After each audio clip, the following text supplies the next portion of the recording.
Our first and only transfer market casualty has arrived.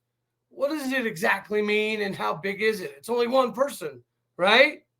You are Locked On Oklahoma State, your daily podcast on the Oklahoma State Cowboys, part of the Locked On Podcast Network. Your team every day.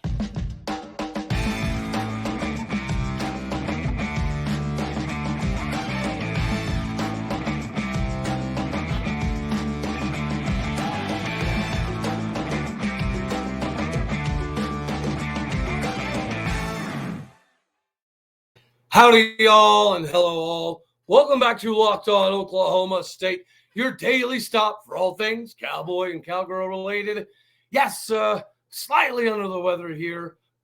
So yesterday we were going to do a big deep dive into some of the recruiting stuff, but we had some news pop today, and I want to make sure that we give all of the recruiting stuff the right amount of platform, right? We want to give it its own space. So today we're going to talk about the first, the only transfer for Oklahoma State University football thus far. But it's a big one. It's Mason Cobb.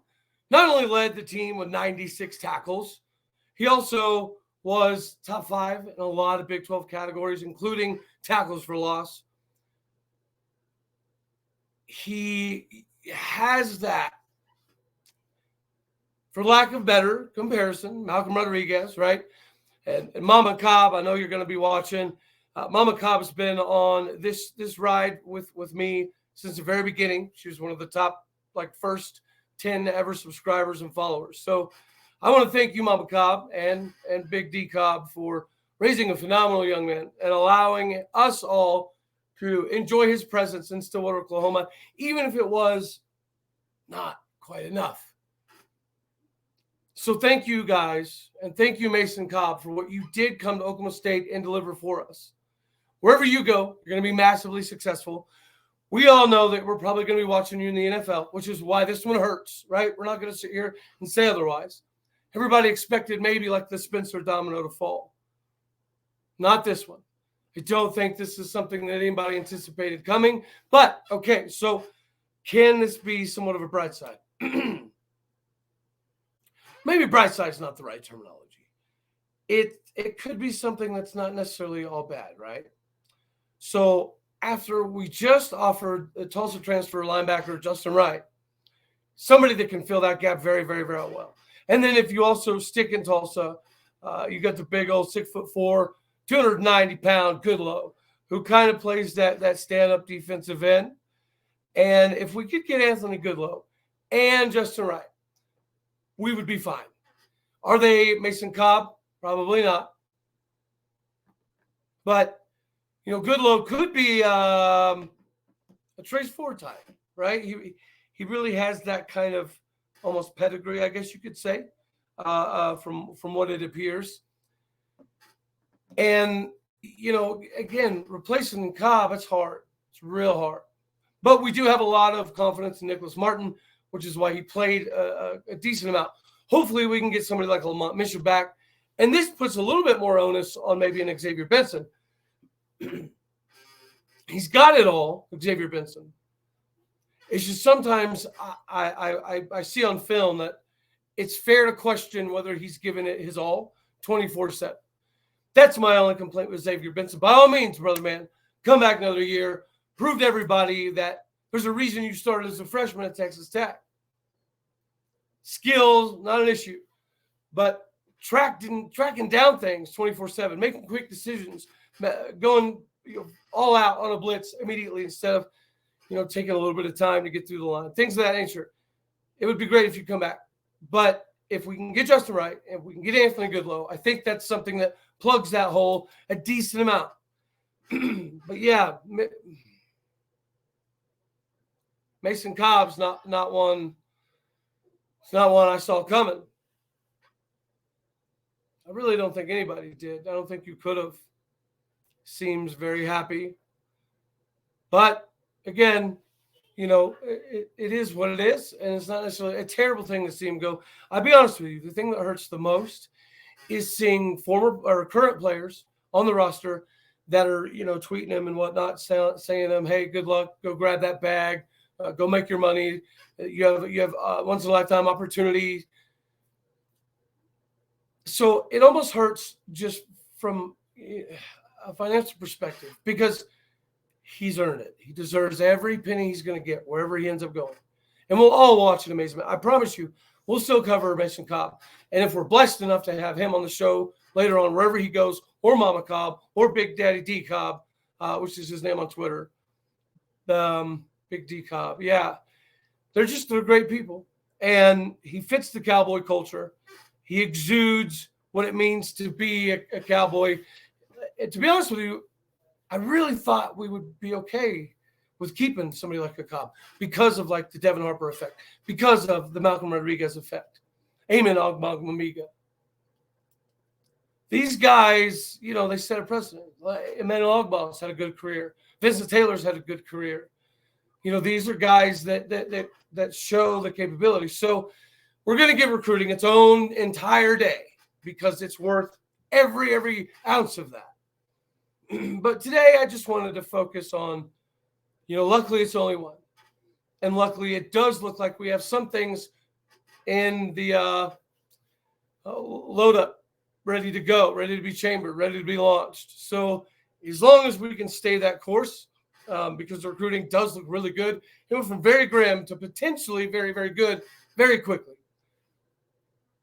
But yeah, there's no doubt about it. Losing Mason Cobb, this hurts way more than losing Tanner McAllister. With all due respect, Tanner McAllister. This hurts way more than losing Jarek Bernard Converse. No disrespect to him. This hurts way more than losing Drell Jernigan. No offense to him. Cobb was going to be that dude. And he is going to be that dude, most likely anywhere he goes. So we're still going to cover him. He'll always have some Cowboy in him. I know his mom and dad obviously did a phenomenal job raising him.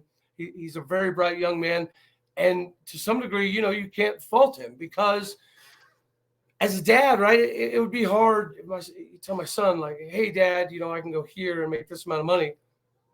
It's like if you as a parent work 5, 10, 12, 15 years to acquire that kind of money, what are you going to say? I know what I would say, but, it's different. It's a rough one. Not going to say it or pretend otherwise. So hats off to you, sir, and your parents, because you were raised phenomenal. And it was great that you gave us the time that you did to show us what you could do on Boone Pickens Stadium Field, Lewis Field. Yeah, it's been an honor, sir. And it'll be an honor to continue to cover you. And again, this is an open invite to the parental units that keep everything high and tight there as well. Love to have you guys on the show. Don't have to necessarily talk about this particular part of the journey yet, but kid deserves every amount of FaceTime he can get. So, again, thank you all. Thank you, sir. Coverage not bare. We're going to be fine. We are going to be fine. We're going to be fine. Is it going to be as good? But maybe not. Maybe it's more of a committee approach, right? So linebacker is now a necessity, as is O-line. But we're being pretty aggressive. I think things are looking pretty good. Kendall Daniels is that dude. Colin Clay seems to be very, very bought in. People like Aiden Kelly seem to be bought in. But people forget that Jeff Robertson, was probably designated to be a starter coming into the season, maybe even above an Xavier Benson. So if he's healthy, we're pretty confident there, right? We just need a little bit more depth. Justin Wright could provide that. Anthony Goodlow could provide that Trace Ford type of guy right there. So, yeah, again, we're going to give it its own day because it deserves it. But we're doing okay. We have one big loss. It's a big one. But I think instead of harping on, whether it's just how much it's going to hurt, we should also focus on the fact that we're going to be okay for starters and just be thankful and appreciative for what he did give in Stillwater. He's always going to carry some of those Malcolm Rodriguez comps wherever he goes. And it really is a good thing for him to have those comps, right? To be in that breath because Malcolm is proving his salt in the NFL like a bad mamma jamma. Mason Cobb, sir, thank you for your time. You can do the same. So please jump on the show at some point in time, and we'll talk about anything you want, brother. Anything you want, brother. So, yeah, it's another situation where things aren't great, but they're not terrible. It's another situation where you got to look inward and see that that's about it, right? That's it. That's all we've had is Mason Cobb. Are there a couple more dominoes to fall? Absolutely. It's part of this wild, wacky transfer market. But, the ones that seem 100% bought into that Cowboy culture, that exude that on the field, those are the ones that you kind of hurt to see go. Like Spencer, if he were to go, it does make some sense. He's been here a long time, put in a lot of effort, put in a lot of work. Clearly, he wants a little bit more freedom. He wants to be able to do a little bit more with his athleticism and his capabilities. He wants to let it rip, and you can't fault him. You can't be mad at him. But Mason Cobb, it does hurt. And it doesn't exactly make a lot of sense because he was the leader. He was the captain. He was the focal point. And he produced. So it's a little odd. It's a little odd, not going to lie. It'd be interesting to see kind of financially what this whole thing shakes out to. But nonetheless, we as Cowboy fans, we'll be all right. We've got a big game coming up Tuesday in Gallagher, men's basketball against Sam Houston State. Guys, please, please, please, please, please, can we pack the game out? Can we pack Gallagher again?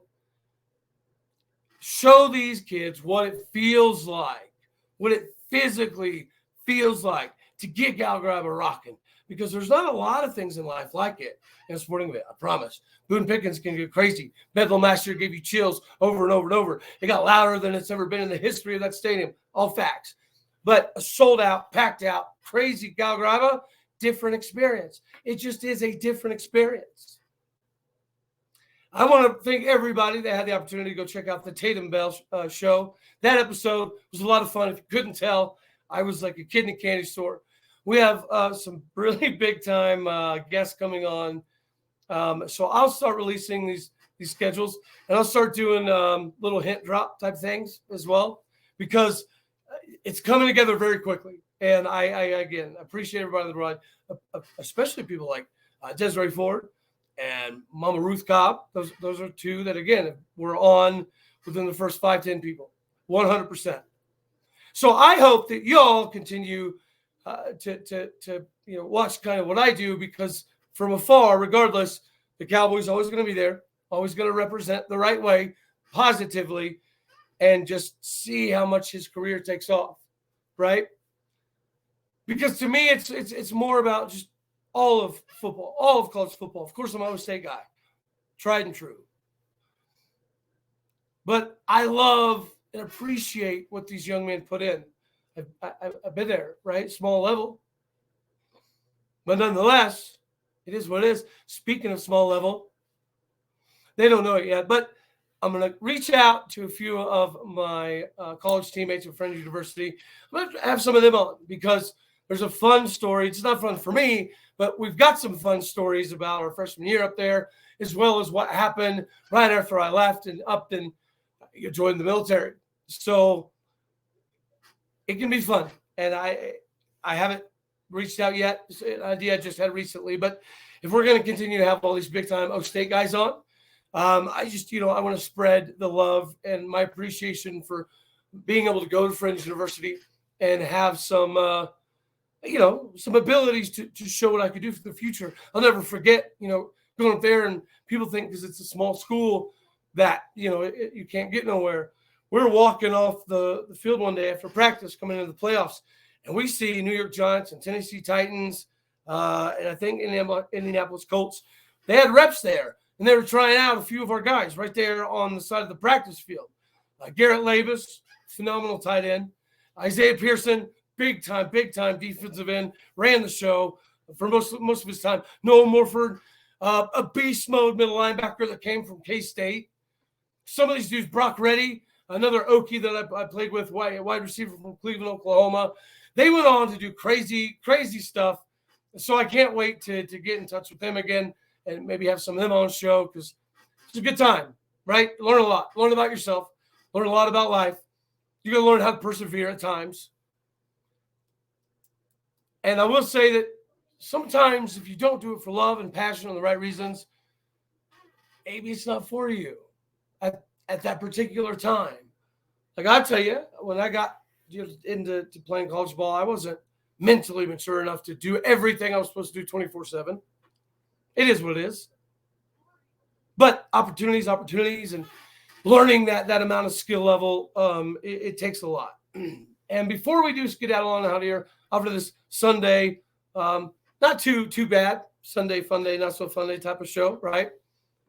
I do want to give a shout out to women's basketball. Sorry, I gotta take a little swig, a little hot cocoa here. All right, so in women's basketball, we took on North Texas. It was a good time to rebound because we played a very, very, very good game against an undefeated Florida State, took them out. Played a very good game against a scrappy Harvard squad, put them out. Played a very, very good game, very tight, all the way to the end against another undefeated Purdue team, and we just barely didn't quite get that one done. So we have somewhat of a get-right game against North Texas, and we absolutely do that. Just a hair of beating them by 20, with the final score being 82-64. So they put on a good performance. They did exactly what they were supposed to do. Got to give a shout out. If y'all don't know, her dad was on the Final Four squad with Brian Reeves, Randy Rutherford, and all them. Taylor Collins ties the school record with 23 rebounds. She also chipped in 12 points.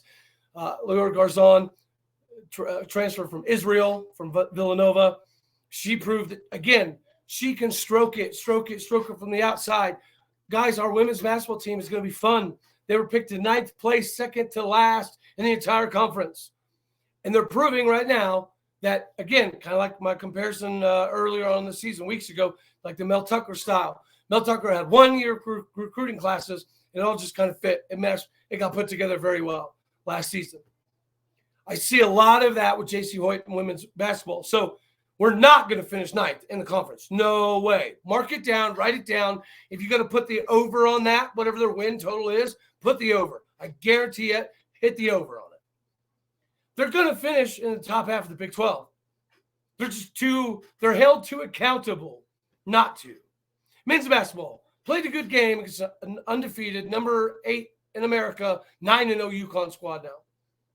Played well. Can't get in that much foul trouble when you got scholarship limitations over some NCAA horse manure, and you can't rotate your bench over and over and over when you're getting in foul trouble because, again, the NCAA horse manure. Men's basketball got a bad end of the stick, and we're trying to make the best of it. I think we're doing okay. We're going to give a little bit of a leash to Boynton because he handles things phenomenally, represents the university phenomenally. But Jacie Hoyt's got something cooking in the kitchen and hot oil, y'all, when it comes to women's Oklahoma State basketball. We got baseball about to come around the corner. We talked about some names the other day. That looks pretty good. Women's softball is a must-watch. Oklahoma State women's softball is a must-watch. Just like Algaraba, packed out, sold out. Hear me out, please, y'all. Got to show up for women's softball. It's crazy. It's absolutely insane. We beat the Bama of softball for the Big 12 title last season. We're on a mission to do more. And what else can you do? You can make a deep run. You can go to the national title game. We have the ability, we have the skill, we have the coaching, and we know it. Things are going to look up. This is going to be fun.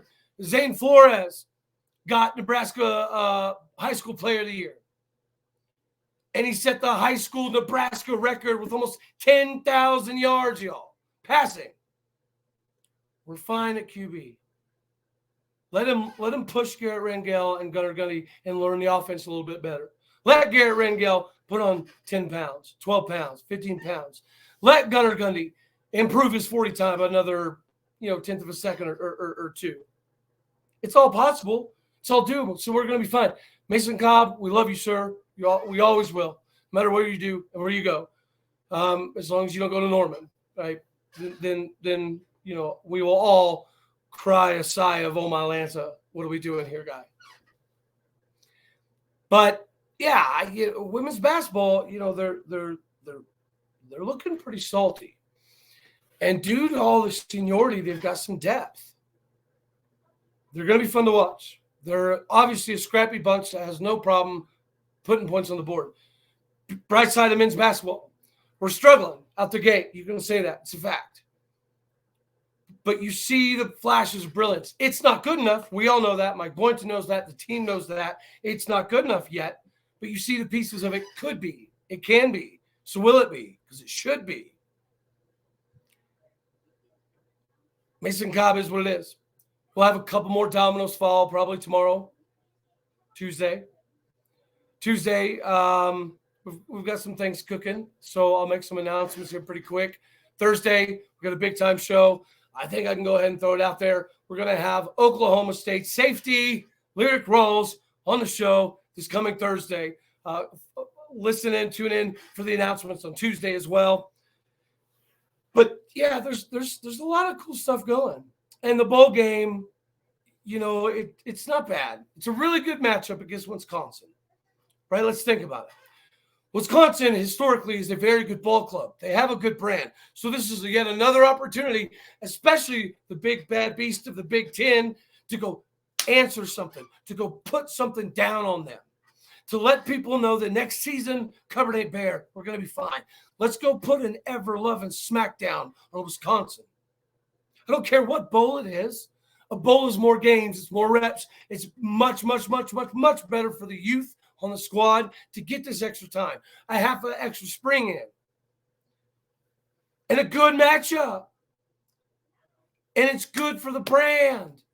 We got to do some things. We got to show up. But, guys, there's some really good news coming down the lines. Stay tuned for all of it because it's awesome. We're in good hands. We're going to be fine. We're going to be fine. This bowl, the Guaranteed Rate Bowl against Wisconsin, is going to do good things for us. We just got to take care of business. We got to make a statement, right? You remember Notre Dame? We didn't capitalize. This is a time we can get 8 wins, which is respectable. Not good enough, but respectable. We can do that against a good Wisconsin club who some people nationally might say has a little bit bigger brand than us. So once again, it's an opportunity. I am so excited. I cannot wait to just, again, let's go answer with a massive paddle exclamation stick. Show people nationally that the Big Ten ain't got nothing on us because we're the deepest league in America and we battle each other so incredibly well. It honestly, good job, K-State. My preseason pick, O-State, K-State. K-State ended up holding up there in the bargain. So thank you for making me look half good, right? Get half of that, right? But we needed TCU to win, guys. We really did. We needed somebody to get in and bust that ceiling. So congrats to K-State. But honestly, I'll say it like it is. It sucks for the Big 12. It sucks for the Big 12 because they look for a reason not to have a Big 12 team in. They bumped them up to 3, just kind of like a ha. Here you are. We're giving you what everybody's asking for. Now it's your job to keep it or screw it up. And we screwed it up again. We screwed the pooch again as a conference. It's great that we're that solid, that rock steady, that deep, that we can hurt each other every week. It's great to be built up. We're going to be ready for bowl games. Ain't nobody going to be touching us. But is it good for the conference? I mean, this 12-team playoff will help a lot. But to me, I, like Gundy, prefer the 4-team. I think it makes the season far more impactful. And the margin for error is much more slim. But the Big 12, we keep getting to that doorstep like we did last year. We screwed the pooch against Baylor in the Big 12 title game last year. TCU, same thing this year. Are we good enough, K-State and TCU, to be in the Final Four? Heck yes. Will we create a little bit of havoc and some controversy and some issues? Heck yes. People are laying down, waiting on this 12-team playoff, which I agree, it's going to be good for us.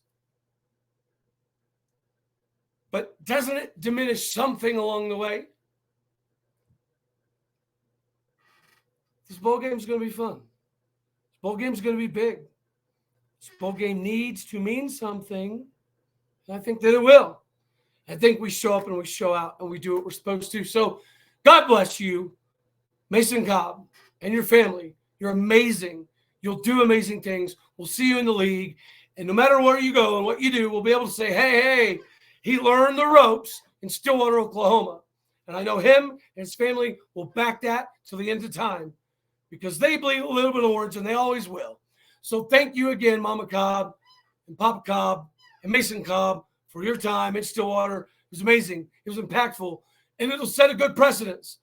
Not for the transfer market, right? That sucks. No way around it. Didn't see it coming. not on the defensive side. But Malcolm Rodriguez proved you can do it. Devin Harper proved you can do it. Mason Cobb proved you can do it. Kendall Daniels has proven you can do it. Colby Harville Pill proved you could do it. Christian Holmes proving you can do it. Jabbar Muhammad's going to be fine. Corey Black's going to be great. The backups behind him, the Cam Smiths, the Lyric Rawls, who are about to have a show, the Ollie Gordons, Garrett Rangel, Zane Flores, Jaden Nixon. We're going to be fine. Cobb hurts. Love you, bud. But we'll be all right. Get pumped up for all this stuff, guys. Every sport on campus matters more to us than it does 95% of fan bases. I want you to jump in the comments right now. Help me, help you, help me, help each other. Jump in the comments right now. Let me know. I think we'll be okay. But until tomorrow, and hopefully my ailment, it's crazy how you can go through a bunch of stuff in life as a grown dude, but something that'll put you down for hours, covering your face in ice is a daggone bum tooth. So I'll get it squared away. But appreciate you guys bearing in with me here. We're fine. Mason Cobb, love you, bud. There's a couple more dominoes to fall, but we're going to have just as many, if not more, positives coming down. Unlike last year. Last year we lost so many offensive linemen. We were like, what is happening? I think this year's going to be fun. We're going to turn this thing around and flip it on its head and surprise the absolute tar out of people. It's our first one, Mason Cobb, our first transfer we're losing. First one. Don't think there's going to be all that many. It's not going to be like a mass exodus on the O-line like last year. Got to get rid of Dickey, though. Please, somebody hear me. Somebody please help me. McIndoe, love you too, bud, but it's just not working out.